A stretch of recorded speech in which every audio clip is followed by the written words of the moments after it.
ಸಚಿವ ಸ್ಥಾನಕ್ಕೆ ಕಾಂಗ್ರೆಸ್ನ ಹಿರಿಯ ಶಾಸಕರಾದಂತಹ ರಾಮಲಿಂಗಾರೆಡ್ಡಿ ಅವರು ರಾಜೀನಾಮೆಯನ್ನು ಕೊಟ್ಟಿದ್ದಾರೆ. ರಾಮಲಿಂಗಾರೆಡ್ಡಿ ಅವರ ಕಚೇರಿ ಬಳಿ ಅವರ ಬೆಂಬಲಿಗರು ಹಾಗೂ ಕಾಂಗ್ರೆಸ್ ಮುಖಂಡರು ಜಮಾವಣೆಗೊಳ್ತಿರುವಂತದ್ದು. ನಾವು ಸದ್ಯಕ್ಕೆ ಕೋರಮಂಗಲದ ರಾಮಲಿಂಗಾರೆಡ್ಡಿ ಅವರ ಕಚೇರಿ ಬಳಿ ಇದ್ದೀನಿ, ಮಾತಾಡ್ಸ ಹೋಗ್ತೀನಿ. ಸರ್, ಇವತ್ತು ರಾಮಲಿಂಗಾರೆಡ್ಡಿ ಅವರು ರಾಜೀನಾಮೆಯನ್ನು ಅನೌನ್ಸ್ ಮಾಡಿದ್ದಾರೆ. ಸರ್, ಏನ್ ಹೇಳಕ್ ಇಷ್ಟಪಡ್ತೀರಿ ಸರ್? ಅಂದ್ರೆ 8 ಸಲ ಗೆದ್ದಂತ ಲೀಡರ್.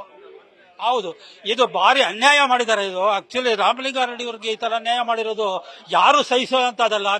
ಇಲ್ಲಿ ಇಷ್ಟೇ ಜನಕ್ಕೂ ತುಂಬಾ ನೋವಾಗಿದೆ. ಇದು ಆಕ್ಚುಲಿ ತುಂಬಾ ಬೇಸರದ ಸಂಗತಿ. ಅದು ಈಗ ಅವ್ರಿಗೆ ಈ ಬೆಂಗಳೂರು ಡೆವಲಪ್ಮೆಂಟ್ ಕೊಡೋದು ಬಿಟ್ಟು ಬೇರೆ ಯಾವುದೋ ಖಾತೆ ಕೊಟ್ಟು ಈ ತರ ಅನ್ಯಾಯ ಮಾಡ್ತಾ ಇರೋದು ಭಾರಿ ನಮ್ಮ ಜನಕ್ಕಂತೂ ತುಂಬಾ ಅನ್ಯಾಯ ಆಗಿದೆ. ಅವರು ಆದಷ್ಟು ಈ ಒಂದು ಎಲ್ಲ ಜನಕ್ಕೂ ಈಸಿಯಾಗಿ ಸಿಗ್ತಾ ಇದ್ದಂತ ಸಚಿವರು ಅಂದ್ರೆ ಇವರೊಬ್ಬರೇ. ಅಂತದ್ರಲ್ಲಿ ಯಾವುದೋ ಖಾತೆ ತಗೊಂಡೋಗಿ ಕೊಟ್ಬಿಟ್ಟು ಏನು ಪ್ರಯೋಜನ ಇಲ್ಲ. ಆದ್ರಿಂದ ಅವ್ರಿಗಾಗಿರೋ ನೋವು ಈಗ ನಮಗೆಲ್ಲ ಆಗಿರೋಂತ ನೋವಾಗಿದೆ ಇದು.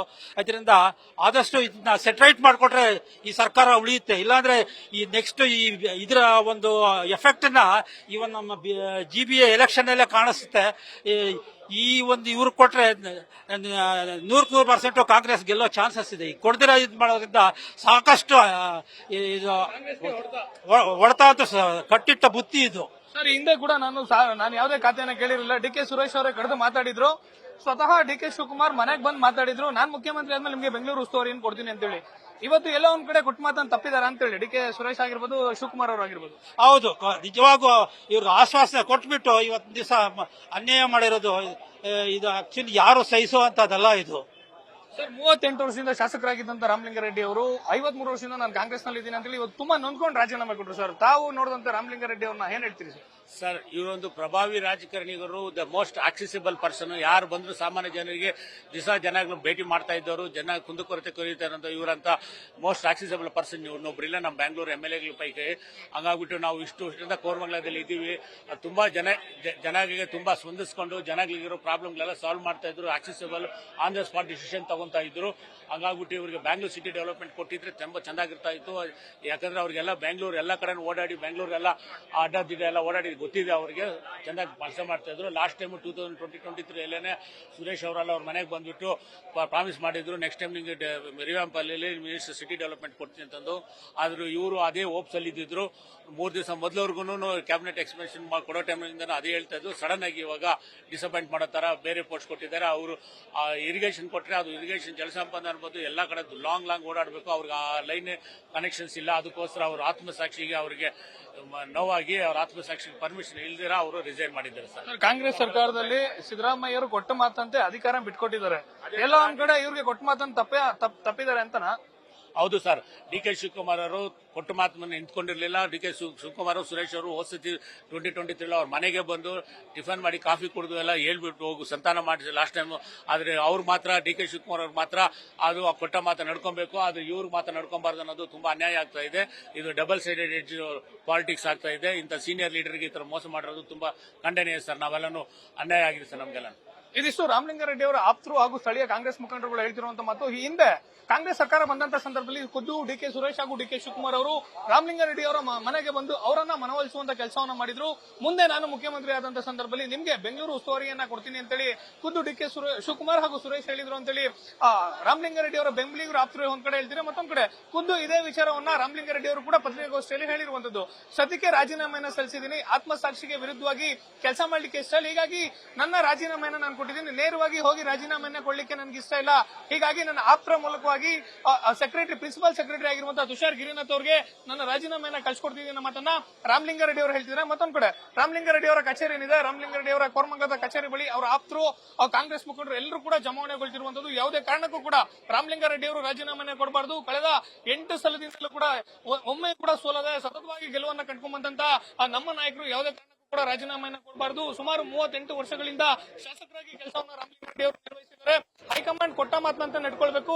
DK ಶಿವಕುಮಾರ್, DK ಸುರೇಶ್ ಅವರು ಈ ಹಿಂದೆ 2023 ಕಾಂಗ್ರೆಸ್ ಸರ್ಕಾರ ಬಂದಂತ ಸಂದರ್ಭದಲ್ಲಿ ಖುದ್ದು ರಾಮಲಿಂಗಾರೆಡ್ಡಿ ಅವರ ಮನೆಗೆ ಬಂದು ಅವರ ಮನವೊಲಿಸುವಂತ ಕೆಲಸವನ್ನ ಮಾಡ್ತಾರೆ.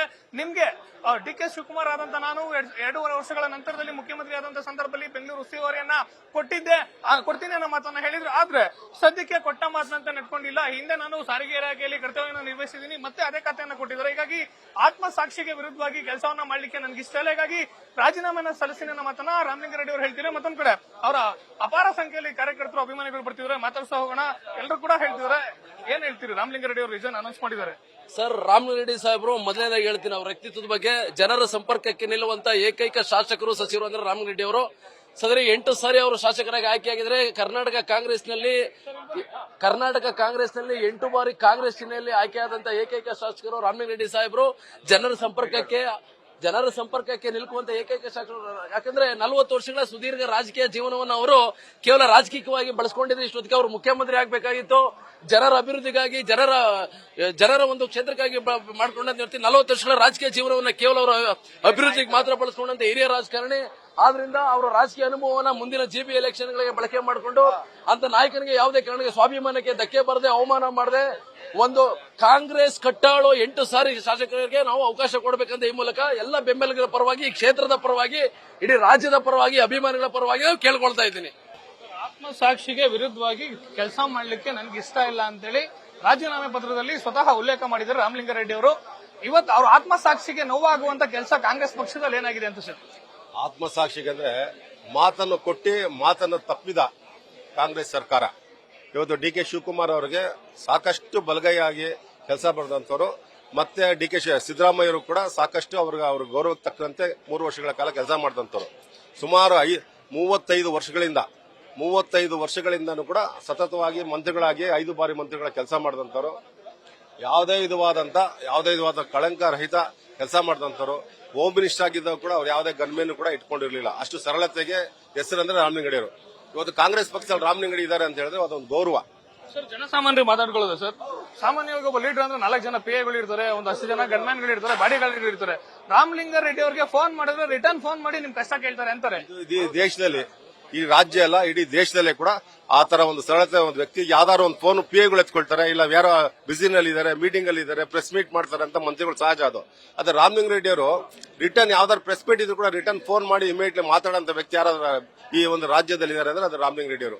ಅದಕ್ಕೋಸ್ಕರ ಕಳೆದ ಬಾರಿನೇ ರಾಮಲಿಂಗಾರೆಡ್ಡಿ ಅವರಿಗೆ ಬೆಂಗಳೂರು ಉಸ್ತುವಾರಿಯನ್ನು ಕೊಡಬೇಕಿತ್ತು. 8 ಸಲ ಗೆದ್ದಂತವರು 38 ವರ್ಷದಿಂದ ಬೆಂಗಳೂರಿನಲ್ಲಿ MLA ಆಗಿ ಕೆಲಸ ಮಾಡ್ತಿದ್ರು. ಅವ್ರ ಮನೆಗೆ ಬರ್ತಾರೆ, ಮನವೊಲಿಸ್ತಾರೆ ಡಿ ಕೆ ಶಿವಕುಮಾರ್, ಸುರೇಶ್ ಅವರು. ಕಳೆದ ಬಾರಿ ಕೊಡ್ತೀನಿ ಅಂತ ಹೇಳಿದವರು ಈ ಬಾರಿ ಕೊಡದೇ ಇರೋದಕ್ಕೆ ಕಾರಣ ಏನಿರ್ಬೋದು ಸರ್? ತಮ್ಮ ಬಳಿ ಏನಾದ್ರು ಡಿಸ್ಕಸ್ ಮಾಡಿದ್ರು? ಯಾಕಂದ್ರೆ ನೀವು ಅವ್ರನ್ನ ತುಂಬಾ ಹತ್ರದಿಂದ ನೋಡಿದಂತವ್ರು. ನೋಡಿ, ನಾವು ಅವ್ರು ಕಾರ್ಪೊರೇಟರ್ ಆಗಿದ್ದಾಗ 83ರಲ್ಲಿ ಕಾರ್ಪೊರೇಟರ್ ಆದ್ರು. ಅವತ್ತಿಂದನೂ ಕೂಡ ನಾವು ಅವ್ರ ಜೊತೆಲಿ ಕೆಲಸ ಮಾಡಿದಂತವ್ರು.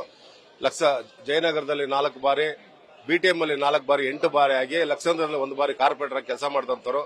5 ಬಾರಿ ಮಂತ್ರಿಗಳಾಗಿ ಕೆಲಸ ಮಾಡಿದ್ದಾರೆ.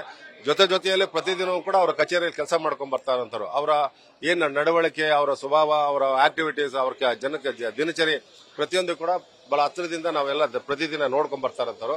ಆದ್ರೆ ಅವತ್ತು ಡಿ ಕೆ ಶಿವಕುಮಾರ್ ಅವರಿಗೆ ಮುಖ್ಯಮಂತ್ರಿ ಕೈ ತಪ್ಪೋಯ್ತು ಅಂತ ಒಂದು ಸಂದರ್ಭಕ್ಕೋಸ್ಕರ ಅವ್ರಿಗೆ ಹೈಕಮಾಂಡ್ ಅಲ್ಲಿ ರಾಜಿ ಮಾಡಿದಕ್ಕೋಸ್ಕರ ಬೆಂಗಳೂರಿನ ನಗರಾಭಿವೃದ್ಧಿ ಯಾರ ಮೇಲೂ ಕೂಡ ಕೋಪ ಇಲ್ಲ, ಸಿದ್ದರಾಮಯ್ಯ ಅವ್ರ ಮೇಲೆ ಕೋಪ ಇಲ್ಲ, ಡಿ ಕೆ ಅವ್ರ ಮೇಲೆ ಕೋಪ ಇಲ್ಲ, ಹೈಕಮಾಂಡ್ ಮೇಲೆ ಕೋಪ ಇಲ್ಲ. ನಾನು ಇವತ್ತು ರಾಜೀನಾಮೆ ಕೊಡ್ತಾರ ವಿಚಾರ ಕುಟುಂಬಸ್ಥರ ಬಳಿ ಚರ್ಚೆ ಮಾಡಿಲ್ಲ ಅಂತ ಹೇಳ್ತಿದ್ದಾರೆ. ನಿಮ್ ಕಾರ್ಯಕರ್ತರಿಗೆ ಏನಾದ್ರು ಗಮನಕ್ಕೆ ಇತ್ತ ಸರ್? ಯಾವ ಕಾರ್ಯಕರ್ತರಿಗೆ ಆಗ್ಲಿ ಅವರ ಡಿಸಿಷನ್ ನಮ್ಮೆಲ್ಲ ಡಿಸಿಷನ್. ಅವ್ರ ಮನೆಯಲ್ಲೂ ಕೂಡ ಅವರ ಮಗಳೇ ಇರ್ಬೋದು, ಮಹಿಳಾ ಅಧ್ಯಕ್ಷರಾಗಿದ್ದಾರೆ, ಶಾಸಕರಾಗಿ ಕೆಲಸ ಮಾಡಿದ್ದಾರೆ. ಯಾರು ಕೂಡ ಅವ್ರ ಮನೆಯಲ್ಲಿ ಅವ್ರ ವಿರುದ್ಧವಾಗಿ ಅಡ್ಡಿ ಬರ. ಯಾಕಂದ್ರೆ ಅವ್ರ ಆತ್ಮಗೌರವಕ್ಕೆ ಏನಾದ್ರು ಇದಾಯ್ತು ಅಂದ್ರೆ ಅವ್ರು ಯಾವುದೇ ಒಂದು ದೊಡ್ಡ ಸ್ಥಾನ ಇದ್ರು ಕೂಡ ಅವರು ಅದಕ್ಕೆ ಒಂದು ಕೇರ್ ಮಾಡೋಂತ ವ್ಯಕ್ತಿ ಅಲ್ಲ. ಅದಕ್ಕೋಸ್ಕರ ಇವತ್ತೇನಾಗಿದೆ, ಬೆಂಗಳೂರು ಸಿಟಿನಲ್ಲಿ ಅವ್ರಿಗೆ ನಗರಾಭಿವೃದ್ಧಿ ಸಚಿವರು ಕೊಟ್ಟಿದ್ರೆ ಜಿಬಿಎ ಚುನಾವಣೆ ಆಯ್ತು, ಎಲ್ಲ ಆಯ್ತು. ಅವತ್ತಿನ ಪರಿಸ್ಥಿತಿ ಇದ್ದಿದ್ದು ಡಿ ಕೆ ಶಿವಕುಮಾರ್ ಅವರಿಗೆ ಮುಖ್ಯಮಂತ್ರಿ ಸ್ಥಾನ ಕೈ ತಪ್ಪಿದಕ್ಕೋಸ್ಕರ ಮುಖ್ಯಮಂತ್ರಿಗೆ ಅದನ್ನ ನಗರಾಭಿವೃದ್ಧಿನ ನಾವು ನಡ್ಸ್ಕೊಂಡು ಹೋಗ್ತೀವಿ ಅಂತ ರಾಜಿ ಮಾಡಿಕೊಂಡು ರಾಮಲಿಂಗಾರೆಡ್ಡಿ ಅವರ ಮನೆಗೆ ಬಂದು ಡಿ ಕೆ ಶಿವಕುಮಾರ್ ಅವರು ಕೇಳ್ಕೊಂಡು, ಅವ್ರ ಬ್ರದರ್ ಬಂದು ಕೇಳ್ಕೊಂಡು ಇದನ್ನ ಸಂಧಾನ ಮಾಡ್ಕೊಂಡು ಹೋಗಿದ್ದು. ಅವರ ಸಮಾಧಾನಕ್ಕೆ ಮುಜರಾಯಿ ಸಚಿವರಾಗಿ ಒಂದು ಆಡ್ ಮಾಡಿದ್ರು. ಮುಜರಾಯಿ ಸಚಿವನು ಕೂಡ 3 ವರ್ಷಗಳ ಕಾಲ ಇಡೀ ಯಾರು ಕೂಡ ಮಾಡದಿರಂತ ಕೆಲಸ ಮುಜರಾಯಿ ಸಚಿವರಾಗಿ ಇಡೀ 37,000 ದೇವಸ್ಥಾನಗಳು ಕೂಡ ಅಭಿವೃದ್ಧಿ ಮಾಡಿದ್ದಾರೆ. ಇವತ್ತು ಅಷ್ಟೊಂದು ಕೆಲಸಗಳು ಮುಜರಾಯಿ ಸಚಿವರು ಇವತ್ತು ಯಾವುದೇ ಅರ್ಚಕರ ಕೇಳ್ಕೊ ಎಲ್ಲ ಮಾಡಿದ್ದಾರೆ. ಇವತ್ತು 3 ವರ್ಷದ ಕಥೆನೇ ಬೇರೆ. ಇವತ್ತು 3 ವರ್ಷ ಆದ ನಂತರ ಇವತ್ತು ಎಲ್ಲ ಅವ್ರಿಗೆ ಮುಖ್ಯಮಂತ್ರಿ ಸ್ಥಾನ ಸಿಕ್ಕಿದೆ. ಅವ್ರ ಮಾತು ತಪ್ಪಿದ್ದಾರೆ. ಅದಕ್ಕೋಸ್ಕರ ಇವತ್ತು ಕೂಡ ಸರಿಪಡಿಸಿಕೊಂಡು ಅವ್ರಿಗೆ ಯಾವ್ದು ಅರ್ಹತೆ ಇದೆ ಅವ್ರು ನಗರಾಭಿವೃದ್ಧಿ ಕೇಳಿದ್ದಾರೆ. ಜಿಬಿಎ ಚುನಾವಣೆ ಮುಂದೆ ಇಟ್ಕೊಂಡು ಅವ್ರು ಕೇಳ್ತಾರೆ. ಪಕ್ಷ ಉಳಿಸಬೇಕು, ಪಕ್ಷದಲ್ಲಿ ಇವತ್ತೇನಾರು 5 ಜಿಬಿಎ ಚುನಾವಣೆಗಳು ಬರಬೇಕಂದ್ರೆ ಸನ್ಮಾನ್ಯ ರಾಮಲಿಂಗಾರೆಡ್ಡಿ ಅವರು ಇಲ್ಲಿ ಇರಬೇಕು. ರಾಮಲಿಂಗಾರೆಡ್ಡಿ ಇಲ್ದೇನೆ ನೀವು ಜಿಬಿಎ ಚುನಾವಣೆ ಕಾಂಗ್ರೆಸ್ ಪಕ್ಷ ಆಗಿರ್ಬೋದು, ಸರ್ಕಾರ ಆಗಿರ್ಬೋದು, ರಾಮಲಿಂಗಾರೆಡ್ಡಿ ಅವರ ರಾಜೀನಾಮೆನ ಅಂಗೀಕಾರ ಮಾಡಬಾರದು ಅಂತ ಹೇಳ್ತೀರಾ? ನಾವು ಇಂಥ ವ್ಯಕ್ತಿನ ಉಳಿಸ್ಕೊಳ್ಳಿ ಅಂತ ಹೇಳ್ತೀವಿ. ಯಾಕಂದ್ರೆ ಅವರ ಒಂದು ಆತ್ಮಕ್ಕೆ ನಾವು ವಿರುದ್ಧವಾಗಿ ಹೋಗೋದಕ್ಕೆ ಹೋಗಲ್ಲ. ನಾವೆಲ್ಲ ಅವ್ರ ಕೈ ಜೋಡಿಸ್ತೀವಿ. ಇಡೀ ಬೆಂಗಳೂರು ನಗರ ಇವತ್ತು ನಾವು ಬೆಂಗಳೂರು ನಗರದಲ್ಲೇ ಎಲ್ಲ ಮುಖಂಡರು ಕೂಡ ಅವ್ರ ಜೊತೆಲಿ ಇರ್ತೀವಿ. ಹೋರಾಟಕ್ಕೆ ಅವ್ರು ಯಾವ ರೀತಿ ಹೋರಾಟಕ್ಕೂ ಕೂಡ ನಾವು ಸಿದ್ಧವಾಗಿದ್ದೀವಿ. ಆದ್ರೆ ಪಕ್ಷದ ದೃಷ್ಟಿ ಇಟ್ಕೊಂಡು, ಪಕ್ಷ ಇನ್ನು 2 ವರ್ಷದಲ್ಲಿ ಚುನಾವಣೆ ಬರ್ತಾರಿಂದ ಪಕ್ಷದ ಈ ದೃಷ್ಟಿಯಲ್ಲಿ ಈಗಲೇ ಬೆಂಗಳೂರಲ್ಲಿ ಅರ್ಧ ಭಾಗ ಬಿಜೆಪಿ ವಶ ಆಗಿದೆ. ಮತ್ತೆ ಇಂಥವನ್ನೆಲ್ಲ ಹೋಯ್ತು ಅಂದ್ರೆ ನಿಜವಾಗ್ಲೂ ಕೂಡ ಇದು ಶೋಚನೀಯ ಪರಿಸ್ಥಿತಿ ಆಗುತ್ತೆ. ದಯವಿಟ್ಟು ರಾಮಲಿಂಗಾರೆಡ್ಡಿ ಉಳಿಸಿಕೊಂಡು ಅವರ ಸ್ಥಾನಮಾನ ಏನಿದೆ ಸೂಕ್ತ ಸ್ಥಾನಮಾನ ಕೊಟ್ಟು ಕಾರ್ಯಕರ್ತರಿಗೆ ಒಂದು ಗೆಲುವಿನ ಒಂದು ಮುಖ ತೋರಿಸೋದಕ್ಕೆ ಅವಕಾಶ ಮಾಡಿಕೊಡ್ಬೇಕು. ಇನ್ನಿಷ್ಟು ರಾಮಲಿಂಗಾರೆಡ್ಡಿ ಅವರು ಆಪ್ತರು ಹೇಳ್ತಿರುವಂತ ಮಾತು, ಜಿಬಿಎ ಚುನಾವಣೆಯಲ್ಲಿ ರಾಮಲಿಂಗಾರೆಡ್ಡಿ ಅವರು ಇದ್ರೆ ಮಾತ್ರ ಅಷ್ಟೇ ಕಾಂಗ್ರೆಸ್ಗೆ ಗೆಲುವನ್ನ ಮಾತನ್ನ ಹೇಳ್ತಿದ್ರೆ. ಜೊತೆಗೆ ಆತ್ಮಸಾಕ್ಷಿಗೆ ವಿರುದ್ಧವಾಗಿ ರಾಮಲಿಂಗಾರೆಡ್ಡಿ ಅವರು ಯಾವತ್ತೂ ಕೂಡ ನಡ್ಕೊಂಡಿಲ್ಲ. ಜೊತೆಗೆ ಪ್ರತಿಯೊಬ್ಬ ಕಾರ್ಯಕರ್ತನಿಗೂ ಕೂಡ ಕೈಗೆ ಸಿಗುವಂತ ನಾಯಕ ನಮ್ಮ ರಾಮಲಿಂಗಾರೆಡ್ಡಿ ಅವರು 8 ಬಾರಿ ಗೆದ್ದಿದ್ದಾರೆ. ಯಾವುದೇ ಕಾರಣಕ್ಕೂ ಕೂಡ ಪಕ್ಷ ಅವರನ್ನ ಈ ರೀತಿಯಾಗಿ ನಡೆಸ್ಕೊಂಬಾರ್ದು ಅನ್ನೋ ಮಾತನ್ನ ಹೇಳ್ತಿರುವಂತದ್ದು. ಕ್ಯಾಮರಾ ಪರ್ಸನ್ ಪ್ರಶಾಂತ್ ಜೊತೆ Shivakumar, news first Bengaluru. News first ನಿರ್ಭೀತಿಯಿಂದ ನಿಮ್ಮ ಪರವಾಗಿ.